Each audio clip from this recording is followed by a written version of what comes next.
оператканнан құлады ғой сразу. Ал достар, бәріне ассалаумағалейкум. Бүгін охотаға шықтым. Қоян мен үйрекке келдім арнайы. Көремін енді не болатын. Күн түсіп тұр шамалы. Желде соғып тұрған шығар. Естіле ма, естілмей ма білмеймін. Сол. До конца қараңыздар, өте қызықты болады деген ойдамын.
Есть.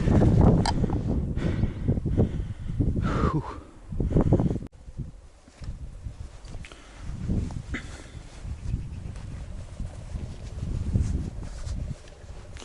Қай жерде жатты, соны қарап көрейікші. Жатқан жерін тауып алсам.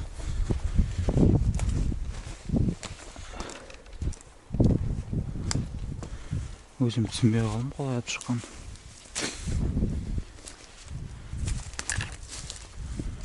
Осы бір жерде жатты ғой.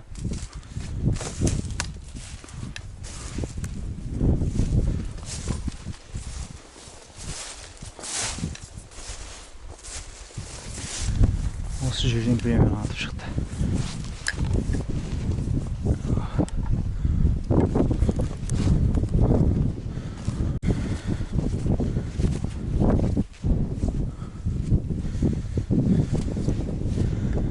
Жас қоян сияқты.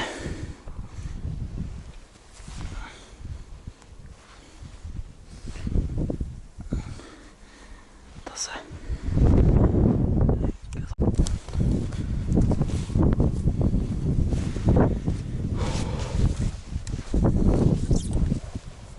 Опа. Ал құрметті мен көрермендерім, бүгін бізде 15 қараша, 15 ноябрь. Сол үйрек пен қоянға охотаға шыққам. Негізі үйрек қарап келе жатқам. Сол аяқ асты осындай бір қоян атып шықты. Атып алдым.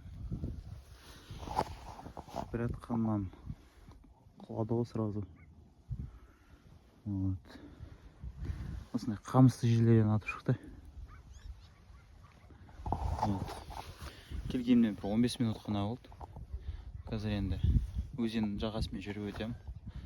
Үйректер отыратын. Сол үйрек болса үйрек атып көрем. Болмаса уже үйге тартам.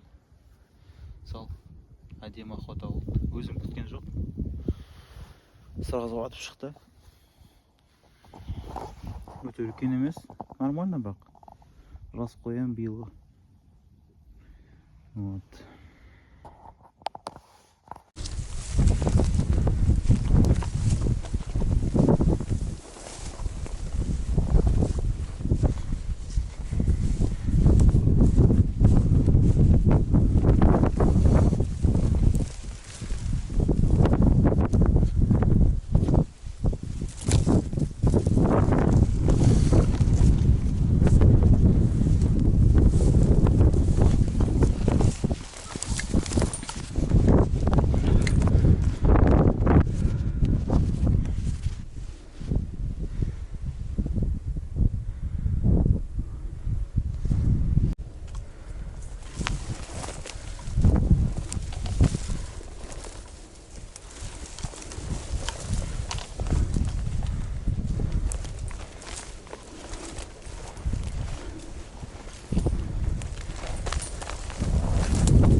Ал достар, біздің охота аяғына жетті. Сағат 11-ден 5 кеткенде келгем. Қазір сағат 12-ге 10 минут бар. 11:50 сағат. 45 минуттың ішінде бір қоян алдым. Негізі үйрекке шыққан адамым ғой. Үйректі біраз қарадым. Кетіп қалған сияқты жоқ уже. Сол аяқ асты бір қоян шықты. Бір оқпен бір қоян атып алдым. Сол бұйырғаны осы. Басқа не айтайын? Басқа айтатын ештеңе жоқ. Сол қарағандарыңызға рахмет. Лайк, подписка, комментарий қалдырыңыздар. Сосын айта кететінім, ютубта басқа да видеоларым бар. Бірақ ол видеоларым орыс тілде. Көбісі жазып жатыр, неге орысша деп. Бірақ ютубта тек қазақтар ғана емес, басқа да елден қарайды. Былай айтқан кезде көбісі орысша тілін біледі ғой, енді қай жақтан болса да. Вот сондықтан орысша жүргізгем. Осы видеоны арнайы енді қазақша жаздым. Көреміз енді не болатынын. Просмотр жинамай ма. Сол документтерді бәрін толтырдым. Енді үйге көреміз енді. Ертең тағы шығып жататын шығармын.